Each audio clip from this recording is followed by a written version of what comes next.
Well, hello and welcome to my latest video. This is the first, a bit of a different feel about this video. This is the first in what I thought I'd call a voyage round Julian's neighbourhood. Yes, this is the place where I live. Or not exactly this place, this is near where I live, just panning round. This is called Beckenham Place Park. And for those of you who are from the States or other parts of the country, Beckenham was the first of the purely middle-class enclaves to be developed in the United Kingdom round about 1750. So it was created as a place for elderly people with dogs where they could walk generally amongst the mud. So that's what we're going to look at. We're going on a mud fest, not a mud wrestle, Nigel. I'm afraid it's not that kind of video. You're going to have to search the internet for those sorts of videos. But come with me and let's see what we can discover. Now, here we can see the greenery, and there we can see one of the original descendants, or one of the descendants of the original dog walkers. And the dogs are also descended from some of those original dogs, so make of that what you will. In the 15th century, this was a favourite haunt of Henry VIII, one of the first kings of England. And he used to come here and he used to play a game which he called chasing wives. So they used to bring his various wives here and set them loose, and they used to start running, and then he'd chase after them. So they used to bring his wives here and set them loose, and then Henry VIII would indulge in what he called a chase, and he had to chase down his wives. And they had this special game. If he caught them, then he could decide what to do. So the first one he caught and divorced. The second one, it took him a long time to catch her, so he wasn't very happy, so he had her executed. The next one he divorced as well. The next one died. The next one he divorced. The next one died. The next one he had executed. And the last one was a pretty good runner, and by that time he was pretty fat and he couldn't run very fast, so he died first and she survived. And that's where the legend of Henry VIII and his 8 wives comes from. So you learn something every day on a Julian walk around his neighbourhood. Now, as we walk around the park, and there's another person and their dog, as we walk around the park, one thing we need to be careful of, and there's a dog moving and a walker moving, another one of the descendants of the original dogs, but one of the things we have to be careful of is what we in the United Kingdom called dog poo, or dog dirt, or dog feces, or dog SH1T. And Beckenham Place Park is one of the largest repositories of dog poo in the Western world, and in fact the Eastern world as well. Scientists come here, explorers come here, archaeologists come here because they find things hidden in the poo that have not been seen for years. So we're going to see if we can find something and see what we can find inside it. A key part of Beckenham Place Park is this patch of wood, which is all that remains of the original famous Sherwood Forest. And Sherwood Forest, as you all know, is where the outlaw Robin Hood lived. He used to attack poor people, take their money and give the money to the rich. He was one of the original socialists, and this is where he lived. Friar Tuck was his chef, and Little John was a friend of his, and he was called Little not because he was big, but because he was quite little, oddly enough. You can see a mansion there in the background at the top of the hill, and as you may know, all large houses in the United Kingdom are owned by the royal family. So a house that's bigger than 3,000 square feet, has more than 3 stories, is owned by the Crown, which is one of the reasons why the British royal family is so wealthy. And there's a running dog. Let's see if we can watch it run. Go boy, go boy, go boy. Yes, he's going to see what he can find. He's going to attack that person. Attack him. No, he's not. He's running back. And here he comes. Come along, dog. Go for it, go for it, go for it, go for it, go for it, go for it, go for it. No, he's caught a rabbit. No, he hasn't caught a rabbit. He hasn't caught anything. He's found his owner. And there they are. They're going to relive those great days of the 18th century. In the 1950s, David Bowie lived very close to Beckenham Place Park, and there are a number of plaques in the park which we may be able to look at a bit later on that showed the various places where he stopped and composed some of his greatest songs. Rock Around the Clock was composed here. Imagine was composed here. That great song that was subsequently covered by ABBA, Waterloo, and all of Genesis's works, which were actually, and not many people know this, composed by David Bowie in the park. And there goes the dog. Yes, the dog is probably a big fan of David Bowie. There he goes. Go dog, go boy, go boy, go boy. Yes, and there he goes. This is one of the plaques that I was telling you about. Swales was Bowie's family name. So this commemorates the place where he wrote one of his greatest songs, Seasons in the Sun. Again, not many people know that that was written originally by David Bowie and then covered by Terry Jacks, and he had a big hit with it. This patch of water here has its own claim to fame. This is where the dam busters practiced their dam buster raid. Now, you might think this is a pretty small lake to practice the dam buster raid, but the theory was that if they could accurately bounce a bomb on this small lake and still hit the target at the end, which was a wheelbarrow that they set up at the end of this little lake, then when they finally got to their destination in the Ruhr in 1944 or whenever it was, they couldn't miss. And in fact, that's what happened. And you can still occasionally hear the sound of Lancaster bombers flying overhead as they recreate that great moment from British film history. This tree here was one of the first trees to be planted when the park was first laid out in 1750. So it's a great age, and you can cut down the tree, and this is how they worked this out. They cut down the tree, they counted the rings, and then they put the tree back together, used quite a lot of super glue, but it turned out that the tree continued to grow. So it just goes to prove that you can do anything with super glue if you have the right imagination. Now, this part of the park was a mystery for many years. Scientists, archaeologists, historians, comedians could not work out what this strange place could have been, and eventually there was a theory developed that this was one of the first religious worship sites of the vegans. And the veganism developed in the mid-19th century as a kind of revolt against eating ordinary food. And those early vegans used to come here, and they used to cook butternut squash, cauliflower curry. They used to make a kind of vegan chili out of grass and tree bark and other things that they gathered. They were great foragers, these early vegans. And although some historians have cast doubt on this theory and have suggested it is in fact just some remains of some trees that have been cut down, the vegan theory has never quite gone away. And in fact, the vegan revival has led to some exciting but rather bland parties taking place here, particularly around Christmas and New Year's Eve. More of the famous Beckenham fighting dogs there. Great sport in Beckenham.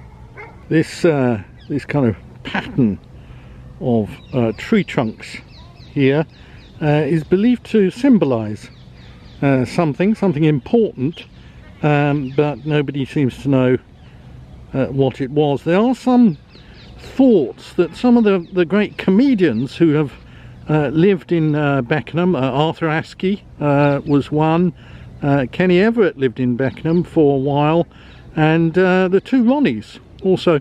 They used to come and perform here Ronnie Corbett used to stand on the higher log. Ronnie Barker used to stand on the lower log, and they used to declaim to the populace and tell jokes, and very popular it was. And the royal family, who at that time were living in the mansion on the hill, used to come down and not laugh.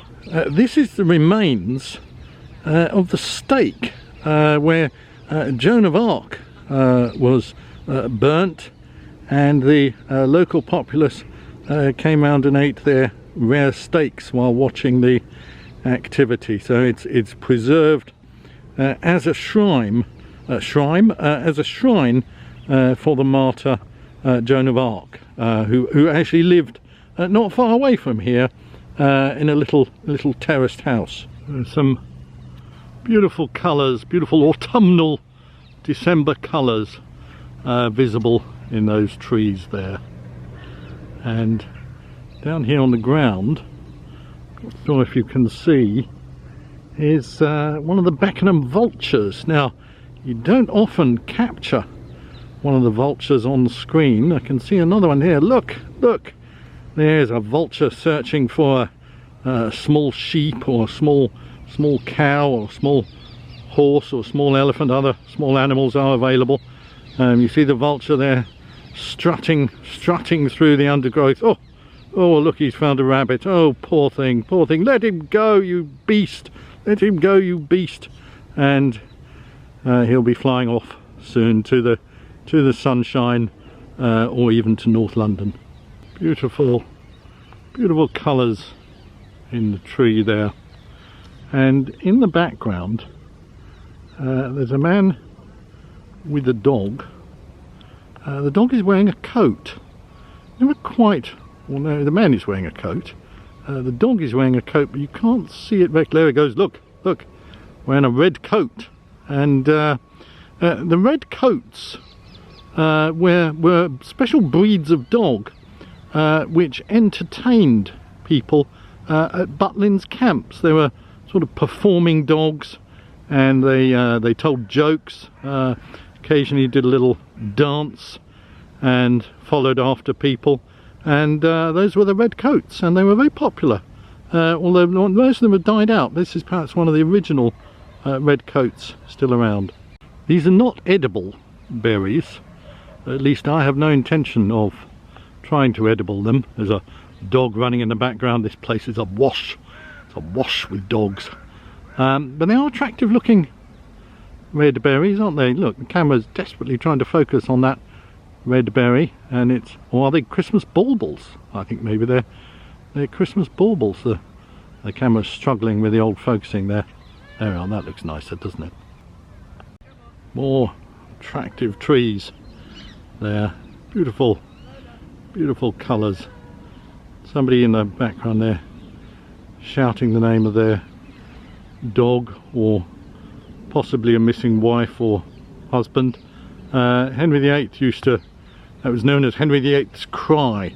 One of the things that not many people know about Henry VIII is in his later years, he died when he was about 70, he was rather heavy and he weighed about 40 stone, and the only way they could get him onto his horse was to use a primitive type of crane, and because he was so heavy, one horse wasn't sufficient. So what they did was they tied two horses together, and then he was raised up by the crane and put on the horse, and that's how he got his entertainment, although it's not believed that the horses got much entertainment out of it. There's some more of the famous Beckenham fighting dogs there in the background.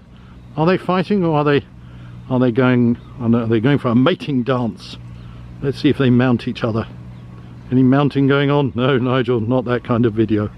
In the 18th century, it became very popular for people to have an orangery, and an orangery was basically something orange they would put in their garden, and they would all sit around. This was the wealthy aristocracy. They weren't very bright, they didn't have much else to do, so they used to sit around and admire the beautiful orange colour. And there are obviously some local aristocrats who decided to recreate that particular field here in Beckenham Place Park. So let's just linger on that beautiful example of local Beckenham orangery. The tin can was invented in 1820 by a man known as Tin, funnily enough, and his brother, who was called Can, which is why the phrase tin can came from. And this is perhaps one of the original tin cans that we've discovered here in Beckenham Place Park, and next to it is one of the original leaves. Very interesting, fascinating what one can see. This is again another great archaeological find. This is perhaps a piece of pita bread.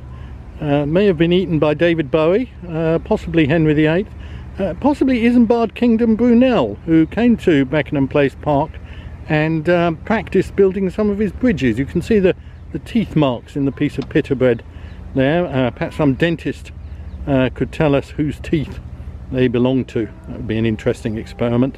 I thought you'd appreciate some film of me walking along. I noticed quite a lot of YouTube vloggers film themselves while they're walking along. I've never quite understood the reason for it. It's not as if you don't know what it's like to walk along, but on the basis that other people do it, and I wouldn't like to miss out on something that's obviously exceedingly popular, I thought I'd have a go. So if you'd like to see more film of me walking along, then leave a comment down below and I'll try and do what you ask.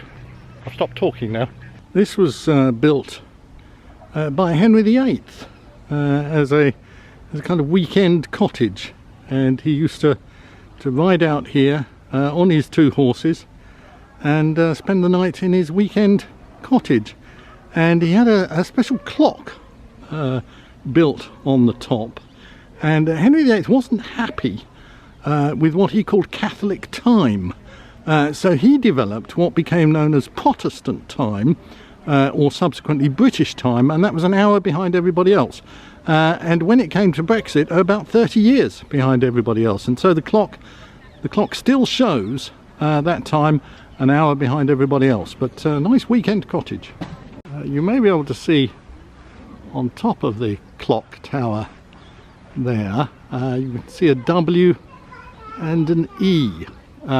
W obviously stands for west, and E obviously stands for east. Back in the 16th century, they hadn't discovered that there were in fact 4 ways you could go, in other words including north and south, and that's why they developed this thing that only showed the west and the east. Of course we know better now.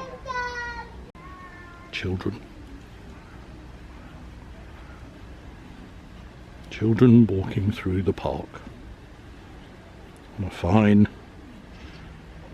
December day, in the footsteps of Henry VIII.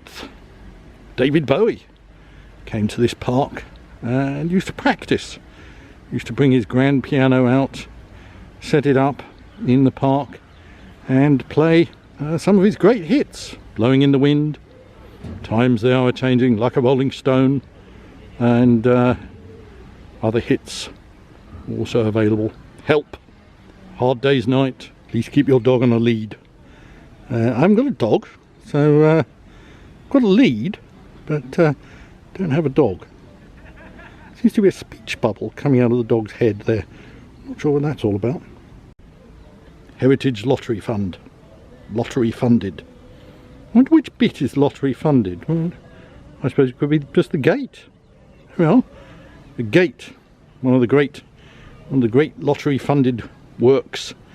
A wooden gate with some metal latticing on it.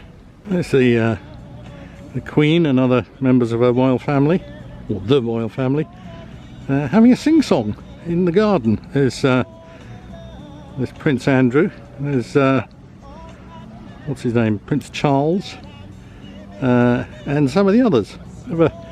Never can remember the names, singing one of David Bowie's great compositions in the garden of their mansion. There's the Duke of Edinburgh with his uncle having a can of beer on a bench. This is the famous picnic bench graveyard. This is where they bring all the picnic benches when they are no longer fit or human consumption. They set them out in the garden of the Queen's residences. You're not allowed to sit on them because they are no longer working, but I think you'll agree they make a fine art installation while you listen to David Bowie's lilting voice there in the background, and we pan across the misty expanse of the dog-ridden expanse. We already said expanse, didn't we? The dog mess-ridden empty space. Well, not really empty, but space anyway. It's the final frontier that is Beckenham Place Park. And here is the great balcony and the great royal staircase. Prince Charles descended that staircase on his way to his short-lived marriage to Princess Diana. This is where Edward VIII announced his abdication, and where Henry VIII announced victory in the war? What war? Well, whichever war he announced his victory from, he did it from that balcony. There is Prince Edward's bicycle. Is it a mountain bike? Is it a road bike? Is it an e-bike? Is it a cyclocross bike? We're not sure. The royals will remain forever a mystery.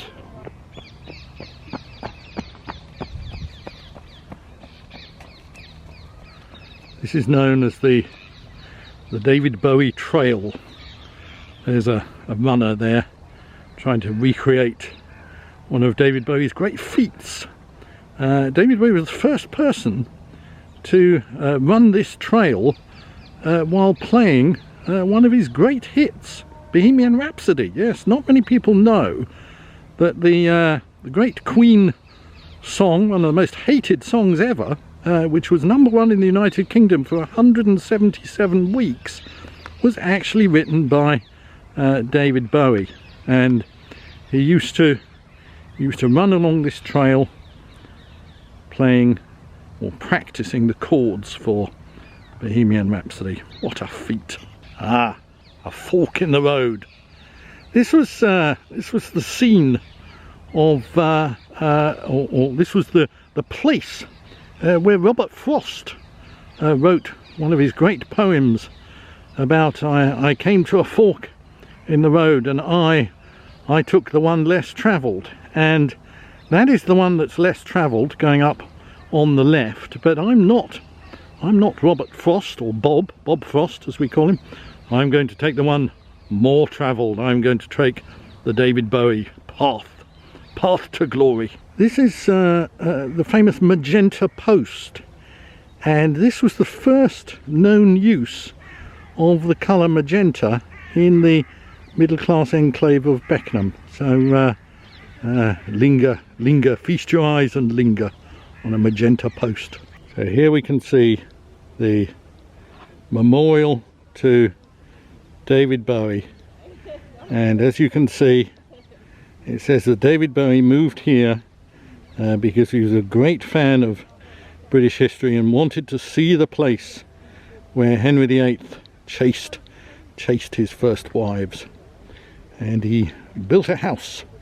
He built a house on the edge of the park with the proceeds from The Man Who Sold the World, and he called his house The Man Who Sold the World, and bought himself a pretty decent 4-bedroom house, 2 bathrooms, fully fitted kitchen, double garage, very unusual at the time, and a special patio, stone patio with garden furniture from John Lewis, one of the first people to have garden furniture from John Lewis in Beckenham.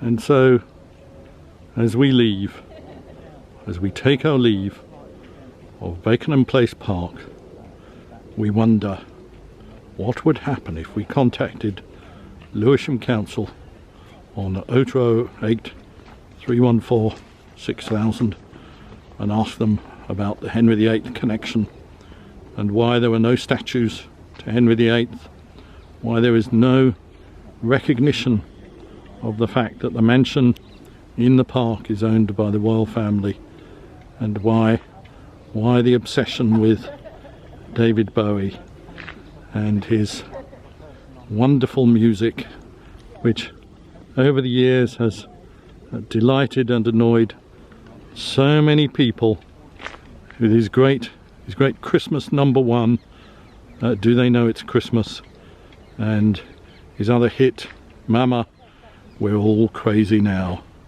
A great epitaph for the great man. And as we leave one of the first conservatories to be built in Beckenham, we say thank you, Beckenham, for a fine walk. So last century, says the sign. Well, it should say so last century, and the century before, and the century before that. Caution, uneven surface. That's good advice. Not sure what you're supposed to do with it, but just remember that it's there. There's a gate, one of the first gates to be built in Beckenham.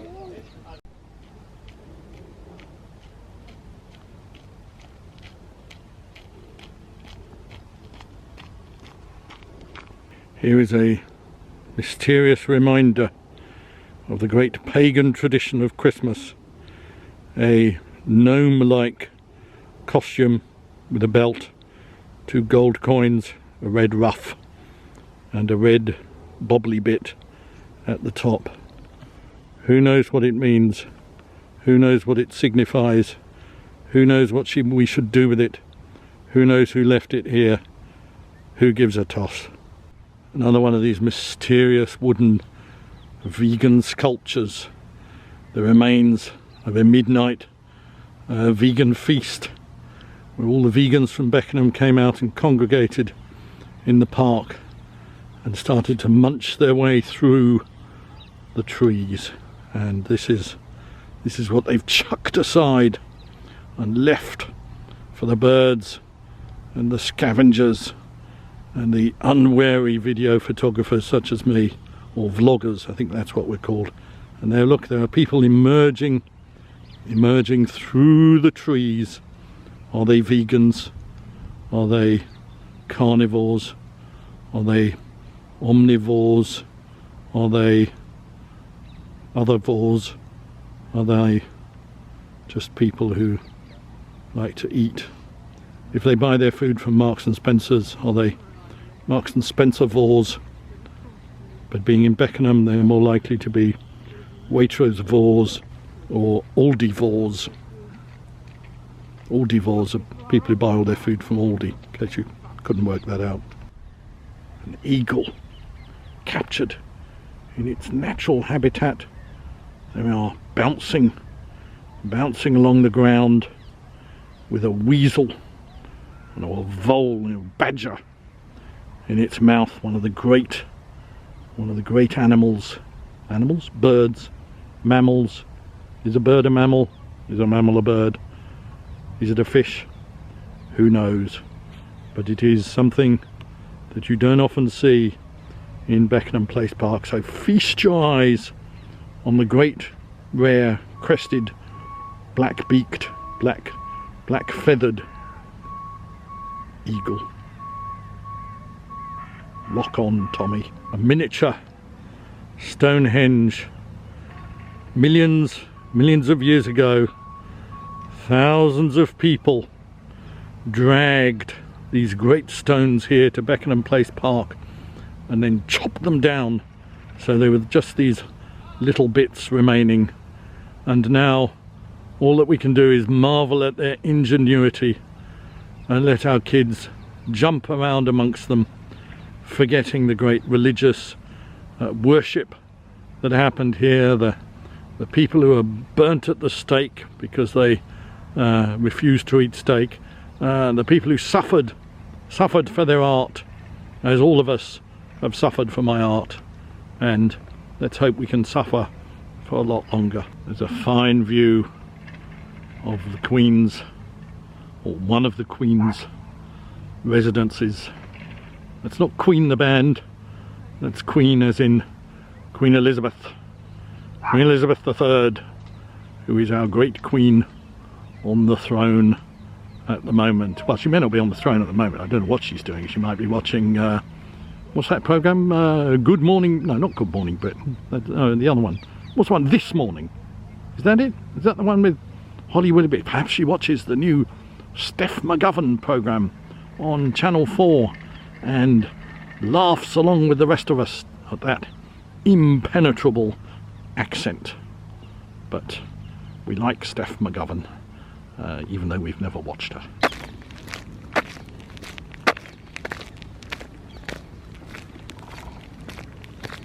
This mysterious house was where J.K. Rowling wrote most of the Harry Potter books, and that window there in the top right hand corner, you can see she used to sit there, gaze out at the dog walkers and write her deathless prose. And there you can see some of the original Harry Potter models who were turned into fiction for her wonderful, wonderful stories. These are a pair of Galileo's glasses left on a magenta post as a fitting memorial. The glasses that he was wearing when he discovered electricity. And where would we be without that wonderful invention? Dark. Well, not that dark. Well, it is dark, but the camera adds a bit of extra light. A dark, mysterious passage with another one of those forks in the road. But we're taking the fork less travelled this time, although it's certainly travelled by lots of people and lots of dogs. And that light we can see is the light at the end of the tunnel, and coming towards us is the Brexit trade deal, is the vaccination that's going to save us all. And there it is. It has passed us, disappeared into the distance. Sorry, I nearly fell over, tripped over some bloody mud, some filth. And look, here is another one of those dam busters practice runs. This was a smaller one. They used models for this one, the Airfix models, and they needed to find a way through the mud. And there is one of the dam busters on his bicycle practicing his first run through, possibly his second. Let us look closer. Let us look closer at the mud and the beautiful reflections in the puddle, those which we imagine those bombs bouncing along and beating the Germans. Yes, what a thought. Well, I've enjoyed my walk, enjoyed my voyage round Julian's Manor, and I hope you've enjoyed it too. If you like my videos, please like, subscribe, share, tell your friends, hit the notification bell, donate to the food bank, visit Beckenham Place Park yourself if you're coming from the United States or Singapore, Venezuela or China or even Poland. It's a fine place to visit, and as you can see, there's a lot of British history hidden in this park. If you'd like to see more videos about a voyage around Julian's Manor, then please say so in the comments. If you don't want to see any more of these videos, then no need to say so. Just make sure you don't watch the next one. So thanks for being with you. Thanks for being with me, and see you next time.